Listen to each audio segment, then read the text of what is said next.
Hai, sahabat YT Moba. Apa kabar kalian semua? Semoga kalian semua dalam keadaan sehat. Amin. Sebelum melanjutkan ke ceritanya, jangan lupa tinggalkan like, komen, dan subscribe. Karena dengan like dan komentar kalian, yang semakin membuat admin semangat mengupload lanjutan ceritanya.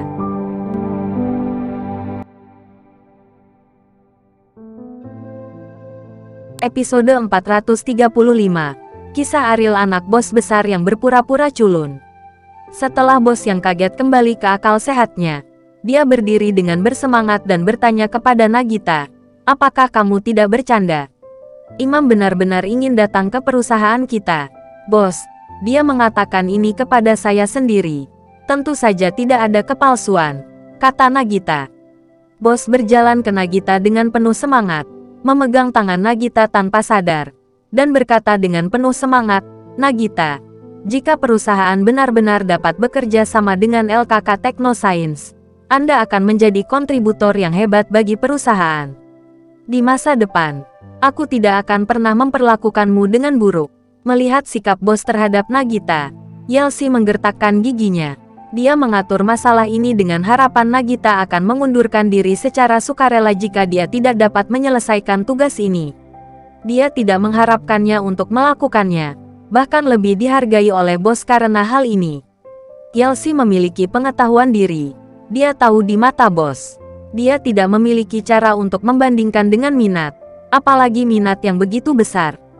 "Bos, apakah Anda benar-benar percaya apa yang dia katakan?" "Nagita, bagaimana Imam bisa datang ke perusahaan kita?"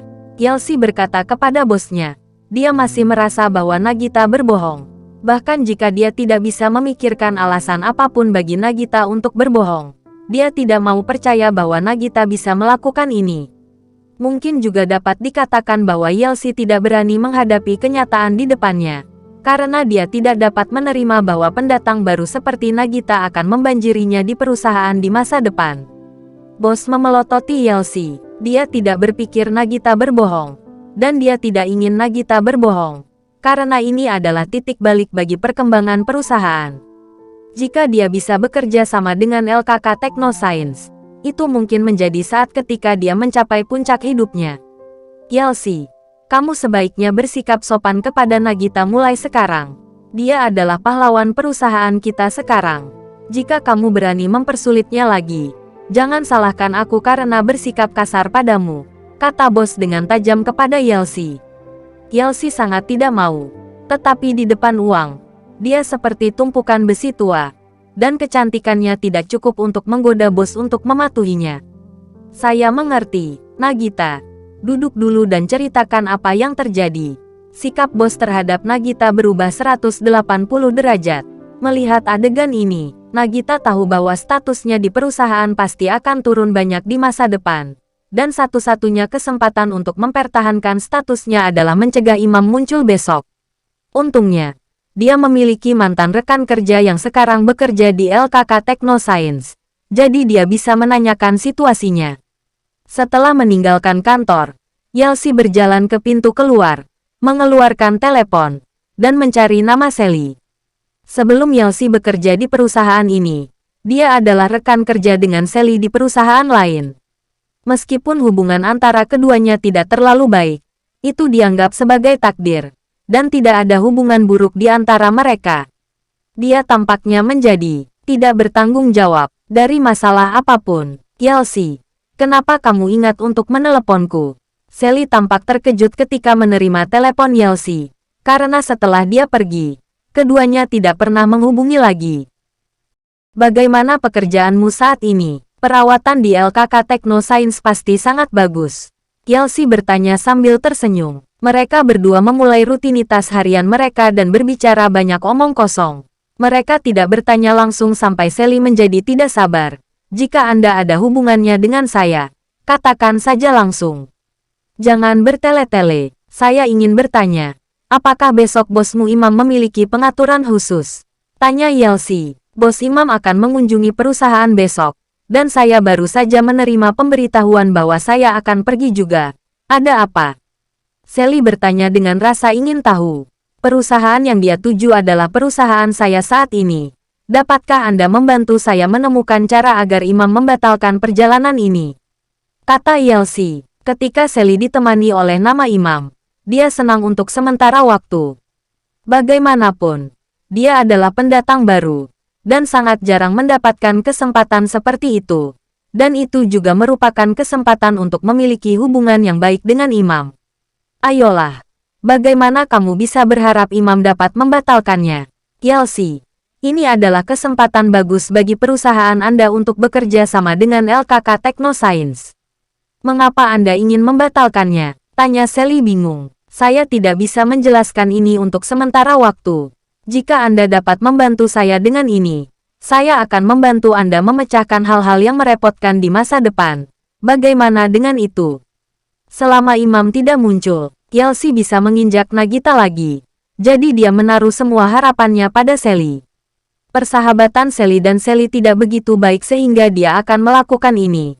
Dan bahkan jika mereka memiliki hubungan yang baik, dia tidak memenuhi syarat untuk mengubah jadwal imam dengan santai. Yelsi, kamu benar-benar menganggapku tinggi. Aku hanya karyawan biasa di perusahaan. Bagaimana aku bisa mengubah jadwal bos imam dengan santai? Maaf, aku benar-benar tidak bisa melakukannya, kata Sally. Yelsi menggertakkan giginya. Meskipun masuk akal bagi Sally untuk tidak membantu, tetapi dia sedikit membenci Sally karenanya. Jujur saja, manfaat apa yang ingin kamu bantu? Kata Yelsi. Sally tersenyum menghina. Sikap arogan Yelsi seperti memperlakukannya sebagai pelayan. Mengapa dia memiliki kualifikasi seperti itu? Aku menjawab teleponmu. Itu karena hubungan kerja kita sebelumnya. Jika tidak apa-apa, jangan panggil aku di masa depan. Sally selesai dan menutup telepon. Yelsi hampir tidak bisa membantu tetapi ingin menjatuhkan telepon. Tetapi berpikir bahwa itu adalah pembelian baru belum lama ini. Dia tidak mau membuangnya pada akhirnya. Jika Yelsi meragukan kedatangan imam ke perusahaan sebelumnya, maka sekarang, dengan ungkapan Sally, benar, tidak diragukan lagi.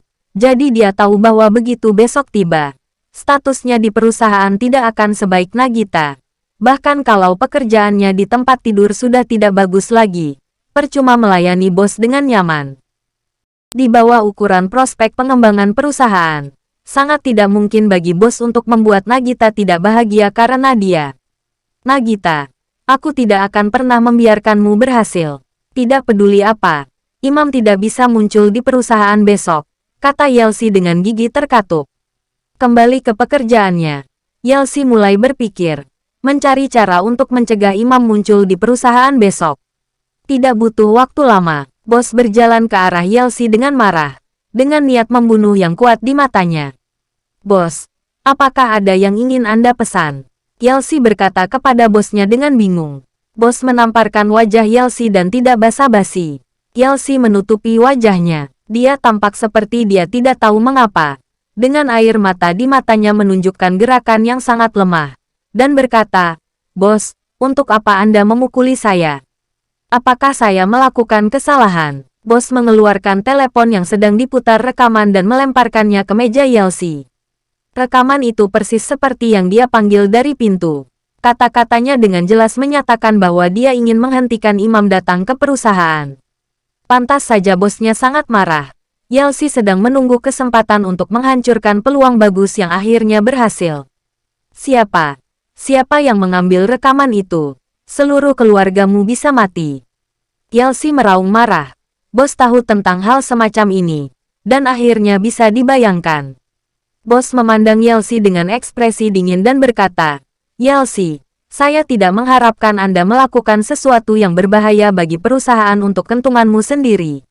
Nagita bekerja keras untuk membuat imam datang ke perusahaan kita untuk memeriksa perusahaan. Kamu ingin menghancurkan kesempatan ini. Aku benar-benar salah menilai kamu sebelumnya. Bos, maafkan saya. Saya melakukan ini di saat kebingungan. Mohon maafkan saya. Mohon maafkan saya." Yelsi memohon belas kasihan kepada bos dengan panik. Meskipun bos terobsesi dengan kemampuan Yelsi di tempat tidur, dia tidak bodoh. Hanya dengan uang dia dapat memiliki lebih banyak wanita. Tidak mungkin dia menghancurkan masa depannya di tangan seorang wanita. Pergilah. Mulai hari ini dan seterusnya. Kamu bukan lagi karyawanku. Bos berkata dengan dingin. Meninggalkan bencana semacam ini akan merugikan perusahaan. Dan hanya dengan mengeluarkannya secepat mungkin perusahaan dapat stabil. Yelsi putus asa untuk sementara waktu.